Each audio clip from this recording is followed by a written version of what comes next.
اس کی نفی کی ہے۔ بدشگونی کیا ہے؟ کسی دن کو، کسی جگہ کو، کسی شخص کو منحوس خیال کرنا۔ بعض لوگ جانوروں کے بولنے سے بدشگونی لیتے ہیں کہ الو بول پڑا ہے تو یہ کام ہم نے نہیں کرنا، بلی نے راستہ کاٹ دیا ہے تو یہ کام ہم نے نہیں کرنا۔ اسی طرح بعض اشخاص کو منحوس خیال کیا جاتا ہے کہ بعض لوگ منحوس ہیں۔ عموماً بعض خاندانوں کے اندر کسی عورت کو منحوس خیال کر لیا جاتا ہے اور پورے خاندان کے لوگ اس کے بارے میں یہ رائے قائم کر لیتے ہیں کہ یہ منحوسہ ہے، اور یہ اگر صبح صبح اس سے ملاقات ہو گئی تو پھر سارا دن خراب گزرے گا۔ تو یہ ایک تصور ہے بدشگونی کا جو ہماری معاشرت کے اندر پایا جاتا ہے۔ جاہلیت کے زمانے میں یہ ساری چیزیں موجود تھیں۔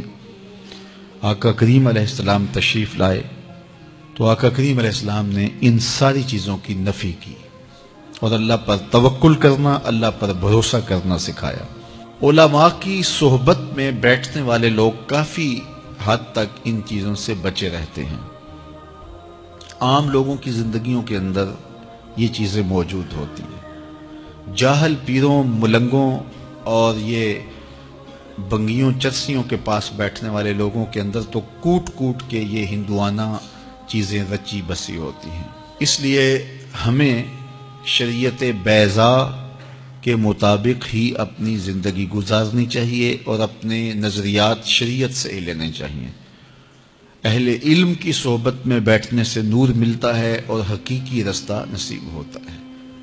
تو کسی کو منحوس قرار دے دینا یہ ہماری اپنی اختراع ہوتی ہے، ہمارا اپنا وسوسہ باطن ہوتا ہے۔ حضور نے ارشاد فرمایا ایک تو متعدی مرض نہیں ہے کہ اگر میں اس کے پاس بیٹھا تو یہ مرض مجھے اس سے لگ جائے گی۔ دوسری بات ارشاد فرمائی ولا حامتا، الو کا بولنا کوئی معنی نہیں رکھتا، اس کی آواز کوئی معنی نہیں رکھتی۔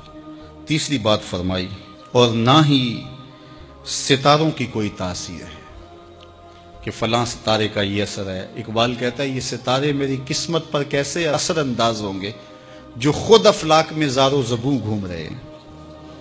وہ بعض کہتے ہیں ہاتھ کی لکیریں کام کرتی ہیں، جی یہ تیری ہاتھ میں فلاں چیز کی لکیر ہی نہیں ہے، فلاں کی لکیر۔ وہ بیٹھے ہوتے ہیں نا فٹ پاتھ کے اوپر، پروفیسر بابا جو قسمت کا حال بتاتے ہیں اور 10 روپے لیتے ہیں، تو وہ بتا رہے ہوتے ہیں تیری قسمت میں یہ ہے، تیری قسمت میں یہ ہے، تیری قسمت میں یہ ہے۔ وہ کسی نے کہا قسمت تو ان کی بھی ہوتی ہے جن کے ہاتھ بھی نہیں ہوتے۔ تو یہ لکیروں میں قسمت کو تلاش نہیں کیا جا سکتا۔ جب بچہ شکم مادر میں 120 دن کا ہوتا ہے، صحیح حدیث میں آتا ہے، فرشتہ اس کی عمر بھی لکھ جاتا ہے، اس کا رزق بھی لکھ جاتا ہے، اس کا شقی و سعید بھی ہونا لکھ جاتا ہے۔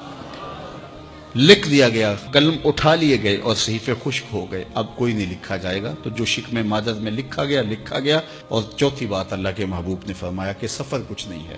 یعنی کچھ لوگ کہتے ہیں یہ جو سفر کا مہینہ ہے یہ بہت ہی سخت مہینہ ہوتا ہے اور ان دنوں کے اندر سفر نہیں کرنا چاہیے، ان دنوں کے اندر شادی نہیں کرنی چاہیے، ان دنوں کے اندر اگر شادی کی جائے تو وہ شادی کامیاب نہیں ہوتی، اس لیے کہ یہ مہینہ منحوس ہے۔ میں آپ کو بتاتا ہوں کہ اس سفر کے مہینے میں سیدنا علی کی شادی حضرت سیدہ فاطمہ سے ہوئی ہے۔ بتاؤ اس سے کامیاب کوئی شادی ہو سکتی ہے؟ کوئی کہتے ہیں جی اس مہینے میں اگر شادی ہو تو اولاد نہیں ہوتی۔ حضرت علی اور سیدہ فاطمہ کی شادی ہوئی ہے، حسن اور حسین پیدا ہوئے ہیں۔ ایسے کوئی بیٹے تو لاؤ زمانے میں۔ حضرت زینب رضی اللہ تعالی عنہا اور حضور کی شادی ماہ صفر المظفر میں ہوئی ہے۔ اس لیے ہمارے علماء اس کو خالی سفر کا مہینہ بولنے کی بجائے صفر الخیر یا صفر المظفر کے نام سے پکارتے ہیں، یعنی کامیابی کا مہینہ، خیر کا مہینہ۔ تو یہ محض لوگوں کی اختراعات ہیں۔ تو جس طرح باقی مہینوں میں شادی کرنے میں کوئی حرج نہیں، تو سفر کے مہینے میں بھی شادی کرنے میں کوئی حرج نہیں۔ آقا کریم نے فرمایا یہ بدشگونی لینا یہ شرک ہے، اللہ کے توکل کے منافی بات ہے۔ اس لیے جاہل لوگوں کا کام ہے کہ لوگوں کو اوہام میں، وسوسوں میں مبتلا رکھیں، ضعیف الاعتقادی قائم رہے تاکہ کچھ لوگوں کا کام چلتا رہے. لیکن اللہ کے محبوب جو دین لے کر آئے اس میں اس کو علامت شرک بتایا گیا. یہ جو بدشگونی ہے یہ فرمایا تمہارے اندر کا وسوسہ ہے، اور جب کوئی بندہ اندر سے ضعیف الاعتقاد ہوتا ہے تو پھر یہ چیزیں اسے پیش آتی